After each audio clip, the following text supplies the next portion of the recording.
इसलिए मैं मानता हूं कि किसान के किसी विषय पे जब कोई भी मसौदा मुख्यमंत्री जी के स्तर पे पहुंचता है तो उनकी कलम अपने आप चल पड़ती है, वो रुक नहीं सकती। और इसलिए मुझे विश्वास है सरकार पहले ही बेहतर काम कर रही है, लेकिन कुछ लोग हैं विपक्ष का अपना काम, वो अपना काम निभाते हैं, लेकिन उनके अंदर एक नकारात्मक सी भावना बैठ गई है।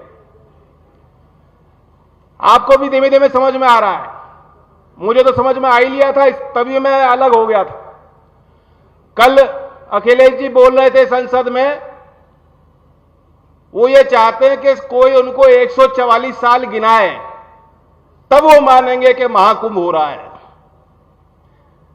संत रविदास जी ने कहा था कि जो मन में पवित्र भावना रखेगा तब पुण्य कमाएगा।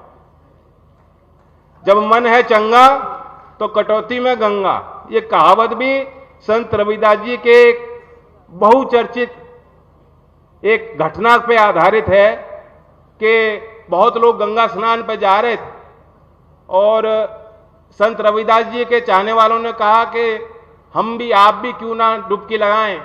उन्होंने कहा कि अब मेरा मन वहां नहीं रहेगा, मेरा मन यहां है, मुझे पुण्य नहीं मिल सकता। तो मन साफ रहना चाहिए और जो आप कार्य कर रहे हैं दिल साफ करके, पूरा दिल लगा के कार्य कीजिए। आज विपक्ष के नेता दिखावे की 1000 डुबकी लगा लें, लेकिन जब कोई इस तरह का बयान देता है, ये बात साफ दर्शाई जाती है कि उनका मन, उनका हृदय साफ नहीं है। जब प्रधानमंत्री जी कहते हैं कि हमें देश को विकसित बनाना है, गुलामी के दिन भूल जाइए, आज नए संभावनाओं का भारत बन रहा है। जितने विपक्ष के नेता हैं, मैं तो देखता हूं संसद में ताली नहीं बजाई जाती, चेहरे पे मुस्कुराहट नहीं आती। और यहां जितने लोग हैं जिन्होंने गुर्बत देखी है, गरीबी खुद महसूस की है, संघर्ष का जीवन बिताया है और आज भी संघर्ष करते हैं, जब इन्हें कोई कहता है कि आज नहीं तो कल, अभी हमारा विकासशील देश है लेकिन दुनिया के अव्वल देशों में हमारे देश की गिनती होगी और विकसित भारत बनेगा, तो सबके चेहरे पे अपने आप मुस्कुराहट आती है। ये राष्ट्र के प्रति भावना होनी चाहिए। आज प्रतिपक्ष के नेता, उनके बोल हैं, आपने गौर किया हो क्या कहते हैं? हमारी लड़ाई, हमारे दल की लड़ाई सत्ता हासिल करने के लिए नहीं है, हमें तो स्टेट के खिलाफ लड़ना है। यानी कांग्रेस पार्टी के नेता यह कह रहे हैं कि हमें सत्ता हासिल करने की हमारी लड़ाई नहीं है, हमें तो शायद करना पड़े तो राष्ट्र के खिलाफ लड़ना। ये उनके बोल है। तो इन नकारात्मक बातों से हमें दूर रहना है और लोगों को बचा के रखना है। आज यूपी तेजी से प्रगति कर रहा है। मैं कल का ही एक वाकया आपको बताना चाहता हूं। बहुत चीजें तो दिखाई देती हैं, सरकारी घोषणा होती है, आज बड़े पैमाने पर यहां से लोकार्पण होने जा रहा है। यह भी चौधरी अजीत सिंह जी का सम्मान है और आपका सम्मान है कि क्षेत्र धरती पे आके मुख्यमंत्री पूरे प्रदेश की योजनाओं पे मुहर लगा रहे हैं। बहुत चीजें पर्दे के पीछे होती हैं। किसी भी चीज को परिपक्व बनाने में बहुत तैयारी चाहिए, मेहनत करनी पड़ती है। और यह भी देखिए कि उत्तर प्रदेश कहां से आ रहा है। 2020-21 में इस देश में डेटा सेंटर की पॉलिसी बनी। इसके पहले डेटा सेंटर क्या होता है शायद यूपी के किसी नेता को मालूम ही नहीं थी, किसी अधिकारी ने कोई तैयारी नहीं की थी। और उस नीति के तहत हमने ये लक्ष्य रखा है कि 30,000 करोड़ रुपए का निवेश उत्तर प्रदेश की धरती पे होगा, डेटा सेंटर स्थापित होंगे। तभी जो नई टेक्नोलॉजी की बात हो रही है, कल विदेश में प्रधानमंत्री जो आर्टिफिशियल इंटेलिजेंस की बात जिन्होंने कही है, वो तब संभव है अगर डेटा सेंटर की टेक्नोलॉजी हमारे देश में और हमारे प्रदेश में आएगी। उसी तरह सेमीकंडक्टर की पॉलिसी 2024 में पूरे देश में जितने राज्यों के शुरुआत की, उत्तर प्रदेश ने सबसे पहले शुरुआत करते हुए सेमीकंडक्टर की पॉलिसी तैयार की और कैबिनेट ने 30,700 करोड़ की परियोजनाओं पे मोहर लगा दी कि ये निवेश होने वाला है। सेमीकंडक्टर के मैन्युफैक्चरिंग के प्लांट हमारे प्रदेश की धरती पे लगने वाले हैं। इससे पहले कोई सोच नहीं सकता। तो हम कहां से चल के आ रहे हैं? एमआरओ की प्रदेश में कोई टेक्नोलॉजी नहीं थी, कोई पॉलिसी नहीं थी।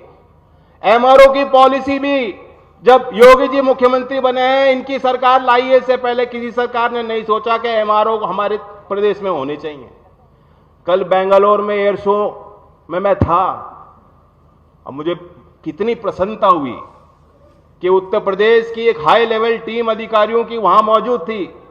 एशिया में होने वाला सबसे बड़ा एविएशन का इवेंट है जो भारत की धरती पे हो रहा है, एरो इंडिया 2025, और यूपी के अधिकारी वहां जितनी बड़ी कंपनियां थी उनके साथ बैठक ले रहे थे कि कैसे हम उत्तर प्रदेश की धरती पे वो निवेश करें और हमारे नौजवानों के लिए रोजगार के नए संसाधन हम तैयार करें, संभावना तैयार करें।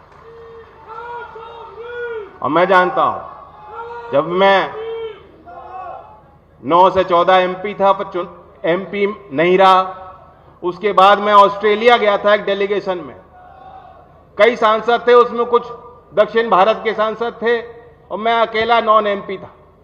ऑस्ट्रेलिया में हम कई विभागों में हमने बैठक की। वहां के जो राज्य हैं ऑस्ट्रेलिया देश में, उनके राज्यों के अलग अलग दफ्तर भी भारत में हैं, और जब उनके राज्य के हम सरकार के साथ बैठक करते थे तो भारत का उनका मानचित्र था, कहां कहां उनकी इंडस्ट्री है, कहां कहां उनके दफ्तर हैं, कहां कहां उनकी परियोजना लग रही हैं, कहां कहां वो निवेश करना चाहते हैं, उनको इंकित कर रखा था, निशान लगे हुए थे।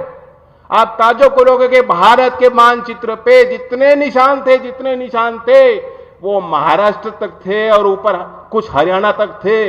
उत्तर प्रदेश की तो गिनती नहीं थी। उत्तर प्रदेश मानो कोई है ही नहीं राज्य उत्तर देश में। तो मैंने उनसे ताज्जुब करके पूछा कि आप उत्तर प्रदेश क्यों नहीं आना चाहते हो?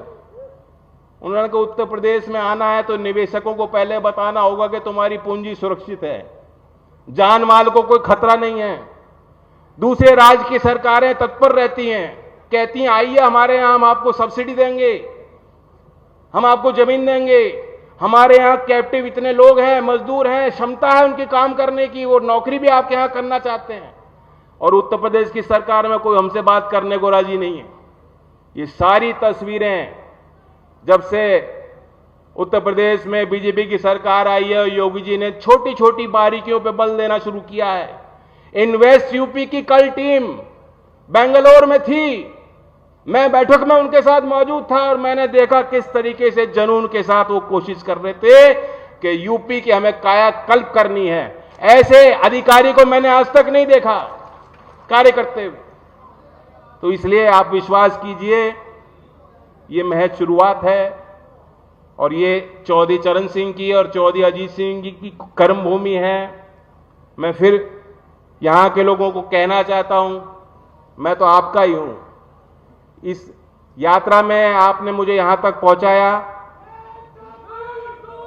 मैं अपने घर परिवार में खड़ा हूं, मैं आपका आशीर्वाद लेने आया हूं। आप आशीर्वाद बना के रखिएगा।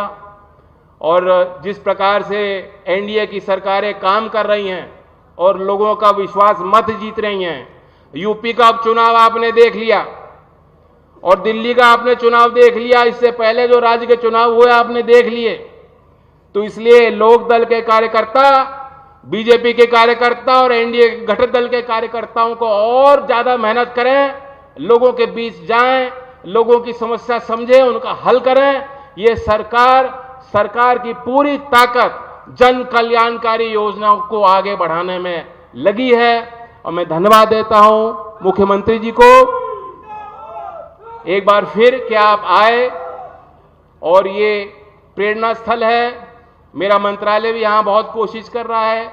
इस संस्था में जहां हम लोग खड़े हैं, इसकी भी अपनी 75 साल का इतिहास है। और मैं जानता हूं कि शिक्षा विभाग में यूपी ने कायाकल्प योजना में